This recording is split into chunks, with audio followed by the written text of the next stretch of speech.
Bonjour, aujourd'hui nous allons voir comment mettre plus de spiritualité dans sa vie.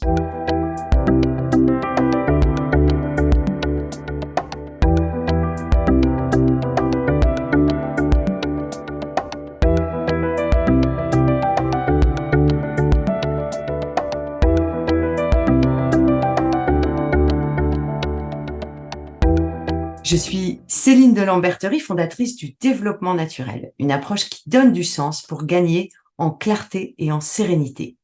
J'ai créé un outil qui s'appelle Racine et qui explore 7 types d'intelligence.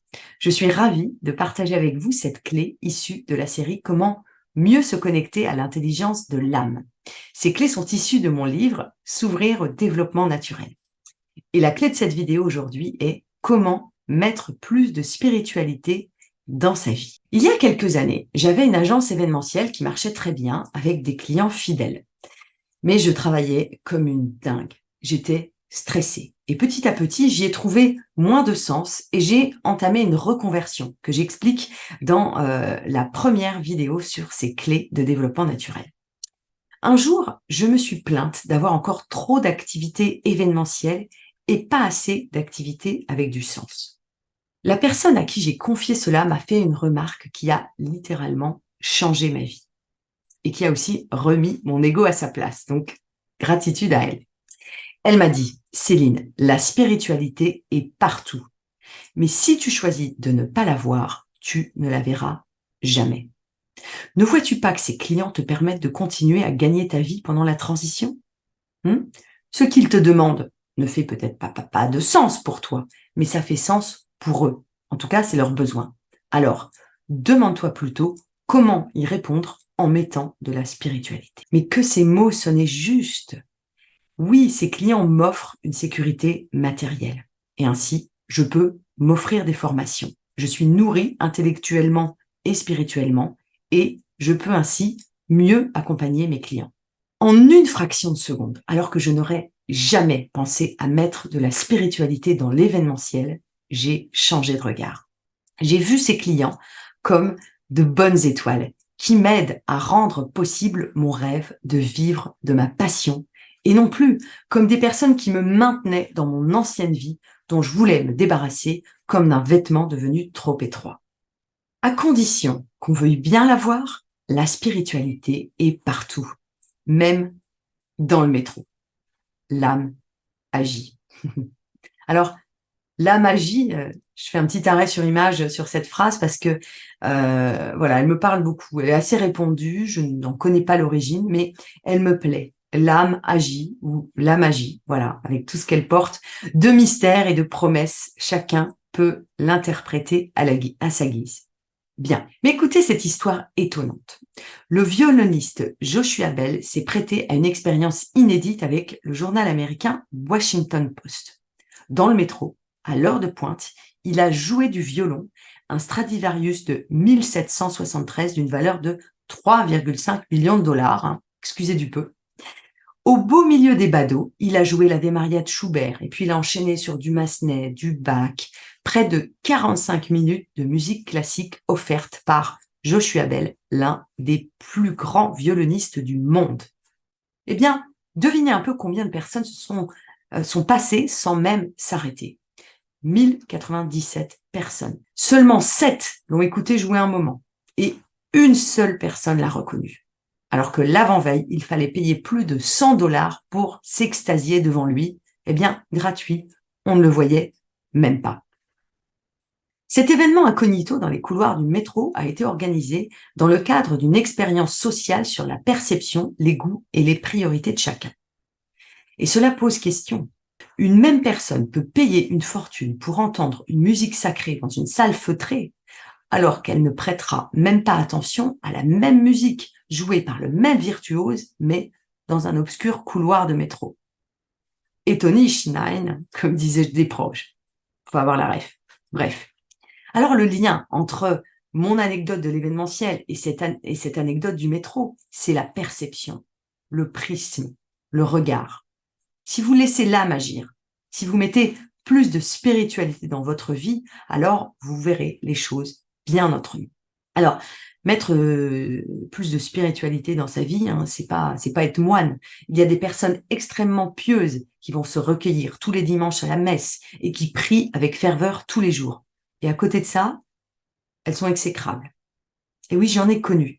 Quand j'étais petite, les rares fois où on allait à l'église, on nous abreuvait de « aimez-vous les uns les autres ». Ne fais pas à l'autre ce que tu ne voudrais pas qu'on te fasse. Et moi, quand j'étais petite, je me demandais pourquoi mon grand-père était si méchant. Alors, paix à son âme, hein, il avait certainement vécu des choses pas cool, je l'ai compris plus tard. Mais la petite fille que j'étais se disait comment la vie spirituelle et la vie de tous les jours peuvent être autant séparées. Donc, mettre plus de spiritualité dans sa vie, ce n'est pas avoir une vie d'ascèse qui astreint à une discipline personnelle. Ce n'est pas non plus aller s'isoler en haut d'une colline ou ne plus parler à personne. Enfin, ce n'est pas changer son comportement du tout au tout. Il s'agit plutôt de changer de regard. Oscar Wilde disait « La beauté est dans l'œil de celui qui regarde ». Eh bien, moi je dirais la même chose de la spiritualité. La spiritualité est dans l'œil de celui qui la regarde. Oui, on peut la voir partout, vraiment. Et c'est ça, mettre plus de spiritualité dans sa vie, se relier à son cœur et à son âme, intégrer que l'âme et la matière ne sont pas séparées, mais en lien, entretenir une relation plus spirituelle avec la matière, donner une dimension holistique à sa vie, une dimension non duelle, non séparée. Alors la clé pour voir la spiritualité partout et laisser l'âme agir, c'est intégrer dans notre corps, dans notre cœur, que c'est notre responsabilité. Voir la spiritualité même dans ce qui semble trivial, laborieux, inutile, la voir partout, car tout dépend de l'intention qui nous anime. Si c'est de nous connecter au sacré, de nous mettre au service de la nature, de l'humanité, alors oui, nous sommes connectés à notre âme, quelle que soit notre occupation. Et notre âme nous permet de nous connecter à notre spiritualité. Donc chaque action du quotidien peut être empreinte de spiritualité. Regardez les hindous, ils pratiquent des sévas, vous savez, ce travail désintéressé et gratuit. Et on dit que plus c'est ingrat, nettoyer les toilettes par exemple, plus c'est bon pour le karma. Donc vous voyez bien avec cet exemple que la spiritualité est définitivement partout, même dans les WC, dans les WC, comme disent nos cousins belges, que je salue et que j'embrasse.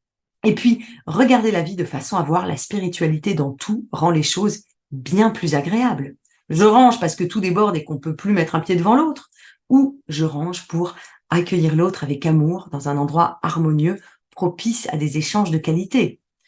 Je cuisine parce que j'ai pas le choix, ou pour partager un moment avec des personnes que j'aime. Quand l'âme agit, l'invitation est de voir la spiritualité partout et de la créer dans sa vie. Devant, derrière, partout autour de soi, à l'intérieur de chaque être et de chaque chose. Alors, et si tout au long de ce passage dans cette vie, vous faisiez ce choix? Voir la spiritualité partout est à la fois une pratique au quotidien, un chemin et une destination. En voyant la spiritualité dans toutes les situations que vous rencontrez, vous percevrez les enseignements que la vie vous envoie. La magie, la spiritualité dans tout et la beauté partout également. Est-ce que, comme moi, vous faites un parallèle entre voir la spiritualité partout et voir la beauté dans tout? Dans les deux cas, pour moi, c'est une question de regard. Beaucoup de gens pensent pourtant que la spiritualité et la beauté n'ont rien à voir. L'intelligence de l'âme aurait une dimension sacrée, alors que la beauté aurait une dimension plus futile, inutile même. Nous pouvons nous dire que nous sommes sur cette terre uniquement pour consommer et faire de l'argent. Nous passerons à côté de la beauté. Nous pouvons aussi nous dire que nous sommes ici pour expérimenter la beauté du monde. Bien souvent, nos vies stressées et stressantes nous coupent de cela. Nous ne prenons plus de temps. Nous sommes bien trop occupés à courir. Après quoi d'ailleurs, hein? Il est urgent de ralentir, de pratiquer ce que j'appelle la médecine de la tortue, pour pouvoir voir avec l'intelligence de l'âme. Voir le beau partout, dans le cœur d'une fleur délicate, dans un tableau de maître, oui, ça c'est facile, mais aussi dans un corps flétri et abîmé qui a passé sa vie à prendre soin des autres, ou encore dans un match sportif témoignant d'une solidarité entre compétiteurs, entre adversaires.